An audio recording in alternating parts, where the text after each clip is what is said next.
Hello. तो welcome आप सभी को प्रहार की इस प्लेलिस्ट में, हमारे यूट्यूब चैनल में, फ्री एजुकेशन में, जहाँ पे आप लोगों को प्रहार अंकगणित के बारे में बताया जा रहा है। जिस अंकगणित के क्लास में आपको एलसीएम से शुरुआत किया गया है आपके टॉपिक को, और उससे पहले आपको बेसिक संख्याओं के बारे में, मतलब संख्या के बेसिक डिटेल्स, बेसिक नीड्स जो ज़रूरत है आप लोगों को जानने की, उन सब चीज़ों के बारे में बताया गया था। अभी मैं शुरू करने जा रहा हूँ एलसीएम और एचसीएफ, जो पिछले क्लास में किया गया था। आज उसका क्वेश्चन, उस पर आधारित क्वेश्चन और पीछे के कुछ चीज़ों के, कुछ टर्म्सों का रिवीजन करते हुए हम आगे बढ़ेंगे और पढ़ने का प्रयास करेंगे। तो हमने कल पढ़ा था, तीन तरह से पढ़ा था किस चीज़ के बारे में। तो हमने तीन तरह से पढ़ा था एचसीएफ और एलसीएम निकालने के बारे में, जिसमें से पहले आप लोगों को अलग अलग तरीके से अलग अलग चीज़ों के बारे में बताया गया था। जैसे मान लेता हूँ कि अगर 12 और 18 का एलसीएम है, मैंने यही उदाहरण पिछले क्लास में भी दिया था। अगर आपको दिख रहा है सब कुछ सही है तो एक बार कमेंट करके जरूर बता दें कि वीडियो में कोई भी तरह की, किसी भी तरह की कोई परेशानी नहीं है, ताकि मैं अपना लाइव कंटिन्यू कर सकूं और चला सकूं और आपके सामने वीडियो लाया करूं। तो मैं पहला, इसके तीन तरीके बताया था इस चीज़ों के लिए। पहला जो था हमारा, तो पहला बताया था पहला बताया था ये इशू बार बार पहला बताया था प्राइम फैक्टराइजेशन। प्राइम फैक्टराइजेशन यानी अभाज्य गुणनखंड विधि से बताया था। अभाज्य गुणनखंड विधि से आपको सिखाया था। क्या सिखाया था? तो भाई एलसीएम एंड एचसीएफ सिखाया था, जो कि हमारा अभी कंटिन्यूटी में चल रहा है एचसीएफ एलसीएम का। तो पिछले बार में पहला हमने सिखाया था प्राइम फैक्टराइजेशन मेथड से, दूसरा हमने सिखाया था फैक्टराइजेशन मेथड से, फैक्टराइजेशन मेथड से सिखाया था, यानी गुणनखंड विधि से सिखाया था। गुणनखंड विधि से सिखाया था हमने। तीन तरह से पिछले क्लास में सिखाया था। अगर किसी भी प्रकार की कोई परेशानी रह गई हो तो आप पूछ सकते हैं। और लास्ट सिखाया था डिवीजन मेथड से। डिवीजन मेथड से हमने सिखाया था। तो यह तीन तरीके से आपको एलसीएम और एचसीएफ निकालने का बताया गया था, जिनमें हमको लगता है किसी भी प्रकार का कोई परेशानी हो तो आप हमारे पुराने वीडियो को देख सकते हैं, जिस वीडियो का लिंक मैं इस डिस्क्रिप्शन में डाल दूंगा और आप उसको देख सकते हैं अगर किसी भी तरह की परेशानी अगर होती है तो। उसके बाद मैंने एक और चीज दिखाया था कि अगर ए और बी, अगर ए या एवं बी कोई संख्या ए और बी कोई संख्या है, तो कंडीशन बताया था कि ए गुने बी बराबर होता है एचसीएफ गुने एलसीएम। एचसीएफ और एलसीएम के गुणनफल के बराबर होता है वो दोनों संख्याओं का गुणनफल। तो यह चीज भी बताया था पिछले ही क्लास में। उस पर आधारित प्रश्नों के बारे में जानना है आज हमें, और जानने से पहले हम कुछ चीजों के बारे में सीखते चलते हैं, जो कि हमारे लिए बहुत ही महत्वपूर्ण है। तो उन सब चीजों को अभी देखते चलेंगे। तो LCM and HCF of the fraction, fraction के एलसीएम और एचसीएफ के बारे में भी जान लेते हैं कि फ्रैक्शन में रहे, अगर कोई संख्या इस प्रकार से रहे, 3/4 रहे और कोई संख्या 5/3 रहे, इसका एलसीएम या एचसीएफ इसको कैसे निकाला जाता है, उन चीजों को मैं यहाँ पे बताने का कोशिश कर रहा हूँ। तो सबसे पहले देखिए एलसीएम निकालने का क्या रूल बताया कि एलसीएम ऑफ न्यूमरेटर बटा एचसीएफ डिनोमिनेटर।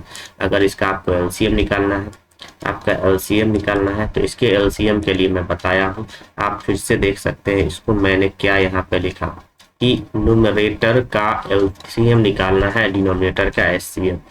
तो न्यूमरेटर का एलसीएम और डिनोमिनेटर का एचसीएफ निकालना है। तो न्यूमरेटर का मतलब होता है अंश, तो अंश का एलसीएम और हर का एचसीएफ निकाल के आप इसका निकाल सकते हैं। तो एलसीएम, तो सबसे पहले एलसीएम निकालना है। तो 3 और 5 का एलसीएम, तो 3 और 5 का एलसीएम 15, और हर 4 और 3 का एचसीएफ होता है 1, तो इसका एलसीएम हो गया 15, जैसा कि आप यहाँ पे देख सकते हैं। उस तरह से। अगर उसी तरह HCF निकालना है तो सीधा उल्टा हो जाता है। अगर इसी का HCF निकालने के लिए कह दिया जाए, HCF निकालने के लिए कह दिया जाए,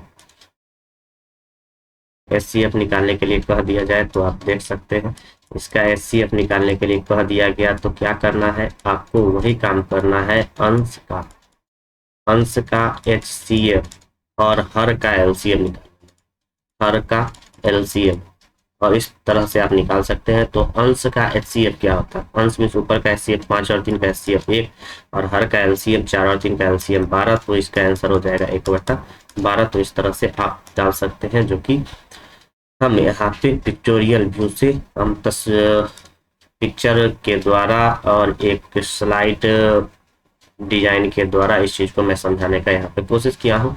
मुझे लगता है कि आप समझ गए होंगे। अगर समझ गए होंगे तो एक कमेंट जरूर करें।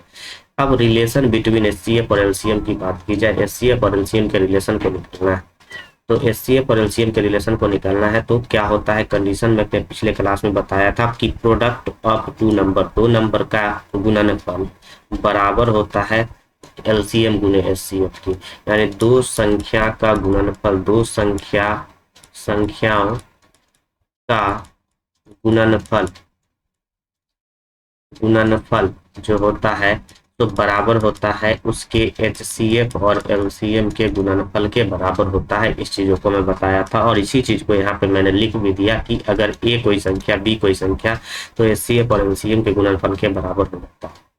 अगर 3 संख्या रहे तो उसके लिए भी कुछ नहीं है, A गुने B गुने C और गुने LCM ABC। तो अगर 3 नंबर वाला रहा तो 3 नंबर वाला के केस आने पर हम समझेंगे 3 नंबर वाले के दूसरे मेथड और इस मेथड के बारे में, इसके रिलेशन के बारे में। अभी हम आगे बढ़ते हैं, क्योंकि कुछ क्वेश्चन का प्रैक्टिस हो जाए तो ज्यादा अच्छा है। अब आपके सामने क्वेश्चन है, दो संख्याओं का लौसा दिया हुआ है इतना और लौसा दिया हुआ है इतना, एक संख्या है इतना। तो एक संख्या है इतना, तो माना A बराबर हो गया 189, B बराबर आपको नहीं पता है X, तो अकॉर्डिंग टू द क्वेश्चन के अकॉर्डिंग क्या जानते हैं, तो A गुने B बराबर HCF गुने LCM, तो HCF गुने LCM, तो B बराबर क्या हो जाएगा, HCF गुने LCM बटा A।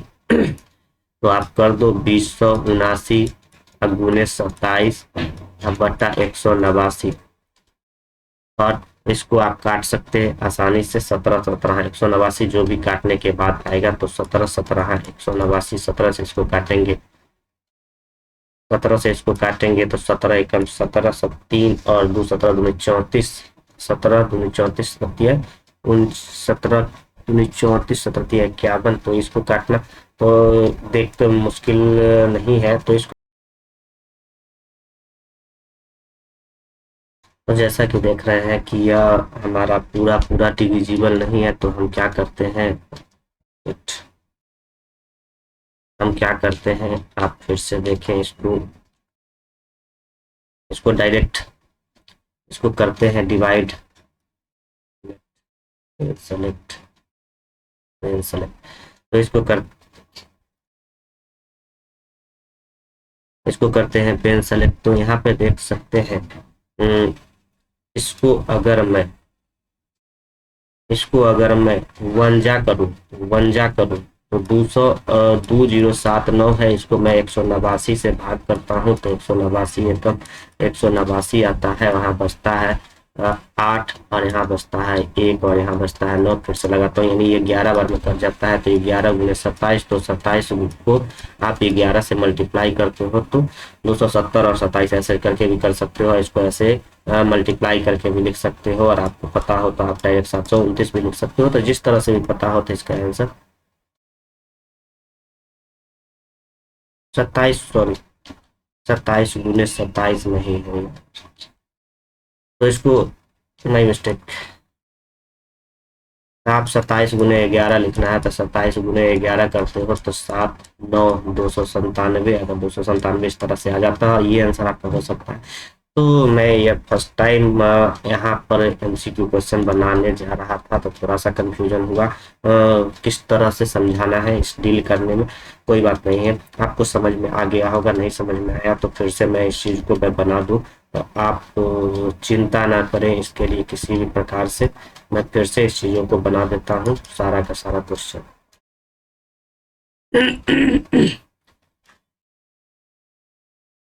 तो इतना मिटाने से अच्छा है कि मैं एक पेन का कलर ही दूसरा ले लूं और मैं बता दूं। तो इसमें आप देख सकते हैं कि एक लौसा इतना है, मौसा इतना है, संख्या इतना है, तो ए बराबर मान लेता हूँ 189 है, बी बराबर आपको नहीं पता है, एचसीएफ बराबर दे दिया है 27 है, और एलसीएम बराबर भी दे दिया है 279 है। तो आप डायरेक्ट यूज करो बी इक्वल टू HCF गुने LCM बटा ए। तो आप इसको डायरेक्ट कर सकते हो, बी इक्वल टू जो भी है, तो 27 तो आपका HCF है गुने 279 आपका LCM है, बटा आपका दिया हुआ है ए का वैल्यू दिया हुआ 189। तो हमने इसको काटा था 11 बार में, 11 से 27 को गुना किया था, 297 आ गया था। तो इस प्रकार से 297 हमारा फर्स्ट नंबर आंसर सही गया था। अब कह रहा है कि तीन अलग अलग संख्याओं का लौसा इतना है, तो कह रहा है मौसा उसका क्या नहीं हो सकता है, मौसा क्या नहीं हो सकता है। तो सबसे पहले लौसा दिया हुआ है अगर 120, तो लौसा को हम लिख सकते हैं, क्या लिख सकते हैं, तो लौसा को हम लिख सकते हैं, यहाँ पे लौसा है 120, तो इसको हम लिख सकते हैं 2 से 60, 2 से 30, 2 से 15, 3 से 5 और 5 से 1। शायद वीडियो के पीछे नहीं छुपा, ठीक है। तो इसको हम लिख सकते हैं 2 into 2 into 2 into 3 into 5 into 1। तो आप देख सकते हैं इसमें 2 दूना 4, दूना 8, 3 24, पंचे 120, ठीक है। इसमें 8 पॉसिबल है, 2 दूना 4 दूना 8, 8 पॉसिबल है, 8 पॉसिबल है, तो 8 तो हो ही सकता है।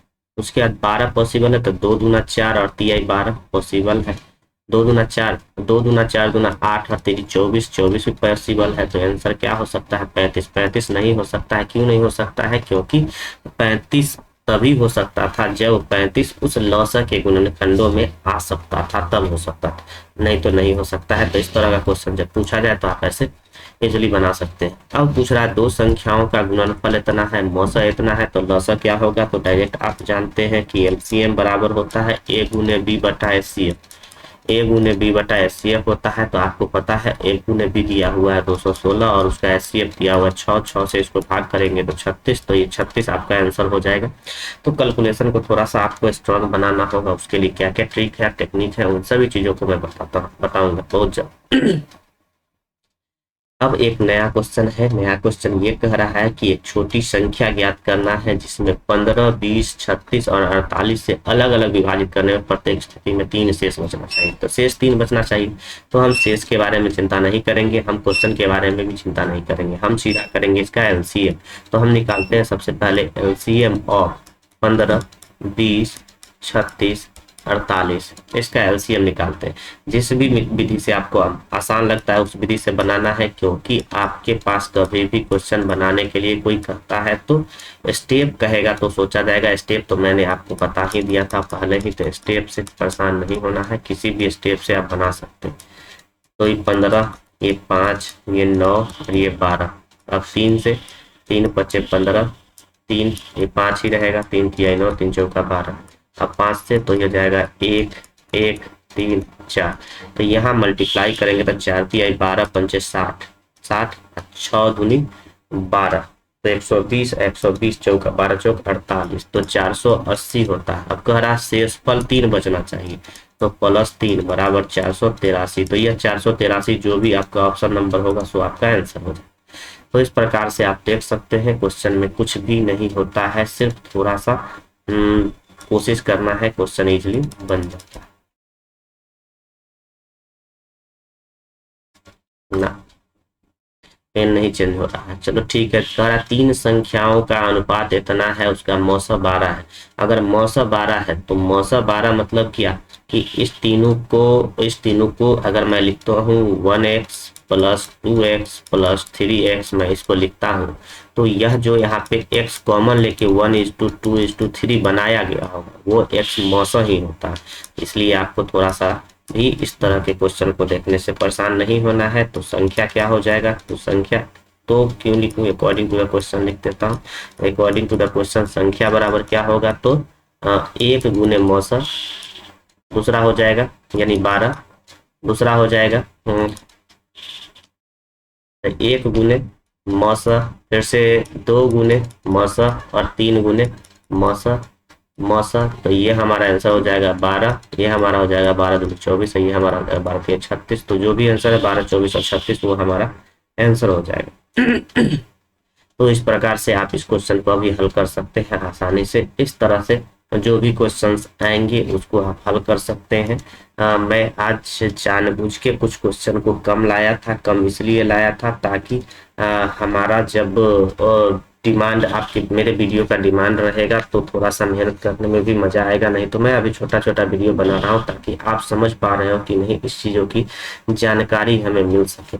तो इस जानकारी के लिए ही मैं अभी छोटा छोटा पार्ट लेके आ रहा हूँ। तो अगर किसी भी प्रकार का कोई दिक्कत लग रहा है तो आप फिर से संपर्क कर सकते हैं, हमसे संपर्क कर सकते हैं, जुड़ सकते हैं।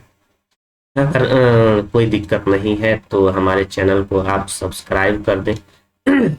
सब्सक्राइब करें, फ्री एजुकेशन नित्या सर के नाम से सर्च करें, वहाँ पे प्रहार बैच है, प्रहार बैच से प्लेलिस्ट में जुड़े। और किसी भी अन्य तरह का परेशानी होता है तो हमसे संपर्क करें, हम आपके साथ फिर से जुड़ेंगे किसी भी तरह के दिक्कत होने पे। तब तक के लिए धन्यवाद, बाय बाय, गुड नाइट।